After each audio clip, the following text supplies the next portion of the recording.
We will not waver in our commitment to see that justice is done for this terrible act in Benghazi. And make no mistake, justice will be done. That was the President of the United States over a year ago. We're investigating exactly what happened, but my biggest priority now is bringing those folks to justice. That was the President of the United States over a year ago. No one has been arrested. No one has been prosecuted. No one has been brought to justice. We don't even have access to the witnesses. You and the media were good enough for my 16 years as a prosecutor not to tell me how to do my job. And so far in Congress, y'all have been good enough not to tell me how to do my job. I'm not telling you how to do your job.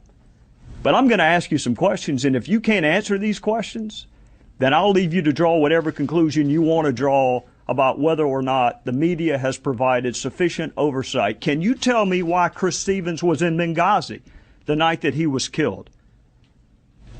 Do you know? Does it bother you whether or not you know why Chris Stevens was in Benghazi?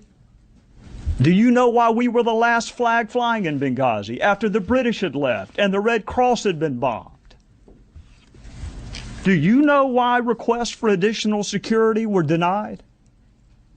Do you know why an ambassador asking for more security days and weeks before he was murdered and those requests went unheeded? Do you know the answer to why those requests went unheeded? Do you know why no assets were deployed during the siege? And I've heard the explanation, which defies logic, frankly, that we couldn't have gotten there in time. But you know, they didn't know when it was going to end. So how can you possibly cite that as an excuse? Do you know whether the president called any of our allies and said, can you help? We have men under attack. Can you answer that?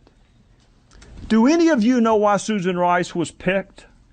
The Secretary of State did not go. She says she doesn't like Sunday talk shows. That's the only media venue she does not like, if that's true. Why was Susan Rice on the 5 Sunday talk shows? Do you know the origin of this mythology that it was spawned as a spontaneous reaction to a video? Do you know where that started? Do you know how we got from no evidence of that to that being the official position of the administration? In conclusion, Congress is supposed to provide oversight. The voters are supposed to provide oversight. And you were supposed to provide oversight. That's why you have special liberties, and that's why you have special protections. I am not surprised that the President of the United States called this a phony scandal. I'm not surprised that Secretary Clinton asked, what difference does it make? I'm not even surprised that Jay Carney said Benghazi happened a long time ago. I'm just surprised at how many people bought it.